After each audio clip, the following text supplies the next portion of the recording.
এই প্রথমবার আমাকে ছেড়ে কোথাও একা একা থাকতে গেছে। সত্যি খুবই কষ্ট হচ্ছে, কিন্তু কি করব, যেতে তো হবেই। সেই জন্যই চলে গেল, আর কি করা যাবে।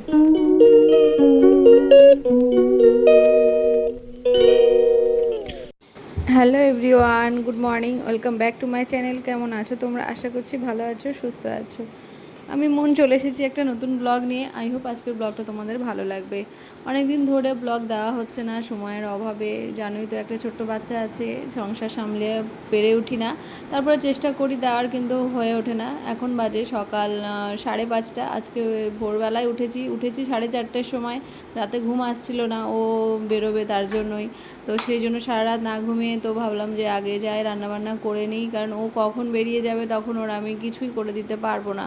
এদিকে ইভান আর ইভানের পাপা ঘুমাচ্ছে। রান্নাঘরে আসলাম, রান্নাঘরে এসে দেখলাম রান্নাঘরের কি বাজে অবস্থা।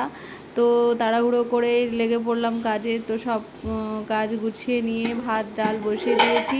এখানে ভাতের জল বসিয়েছি, চালটা ধুয়ে রেখে দিয়েছি, ভাত রান্না করব।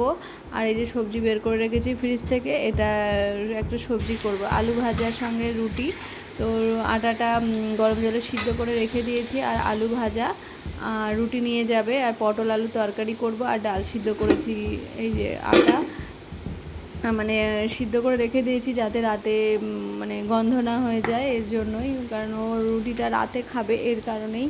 তো এত সকালে রান্না রুটি করলে যদি খারাপ হয়ে যায়, সেই জন্য আমি কী করলাম, গরম জলে সিদ্ধ করে আটা তারপরে রুটিটা করে দিলাম, যাতে ও অত দূর লং জার্নি করে যাবে, তারপরে খাওয়া দাওয়া করবে। সেই জন্যই মানে এইভাবেই করে দিলাম, যাতে রুটিটা ভালো থাকে। দেন আমার রান্নাবান্না সব কমপ্লিট করে এসে আমি কটা ভাত নিয়ে এসেছি। এই যে ডাল সিদ্ধ, কটা আলু ভাজা দিয়ে দুটো ভাত খাই। আজকে আর ওটস খাবো না, কারণ খিদে পেয়ে গেছে। আর স্নান করে নিয়েছি, খুব গরম লাগছিল এর জন্য। আর এর মধ্যেই দেখো দুটো গোলাপ ফুল আমাকে এনে দিয়েছে। তো আজকে আমাদের রেজিস্ট্রি ম্যারেজের মানে 7 বছর পূর্ণ হলো। তো আজকেই ওকে বেরিয়ে যেতে হচ্ছে, খুব খারাপ লাগছে এর জন্যই। তো সকাল সকাল আমি উঠেছি, তারপরে ও উঠে আমার জন্য ফুল নিয়ে এসেছে। তো আমি ভীষণ খুশি হয়েছি।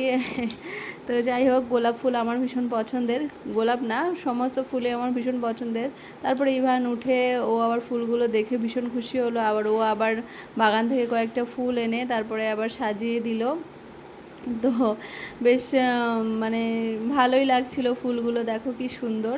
তারপরে ওর পাপা তো চলে গেল, মনটা ভালো লাগছে না। আজকেই ডক্টরের ডেট। ও তো আজকে আমি ইভানকে নিয়ে ডক্টরের কাছে এসেছি। ইভানে স্নান করিয়ে খাইয়ে দাইয়ে তারপরে আমি নিয়ে এসেছিলাম। ডক্টর ছিল দুপুর 2টোয়। তো 2টোর মধ্যেই আমাকে ফোন করেছিল আসতে। তো আমি আর ওকে কার কাছে রেখে আসতে পারিনি। দেন ওকে নিয়েই এসেছি, দেখলাম চুপচাপই আছে, অতটাও কান্নাকাটি করেনি। তো যাক, সেই জন্য ভালো মতো ডক্টরটা দেখিয়ে নিলাম। তারপরে চলে গেলাম হচ্ছে ওকে পোলিও খাওয়াতে। অ্যাকচুয়ালি ওকে পোলিও খাওয়ার জন্যই আর বের করলাম। তো ওখান থেকে পোলিও খাইয়ে নিয়ে এই যে আমরা মা ছেলে দুজনেই যাচ্ছি বাড়ির দিকে। তো অনেকটা হাঁটাহাঁটি করলাম, হেঁটে হেঁটে আসলাম। আর তারপরে এসে দুটো খাওয়া দাওয়া করলাম, ওকেও ডাল ভাত দিয়েছিলাম। আর দেখো চিৎকার করছে।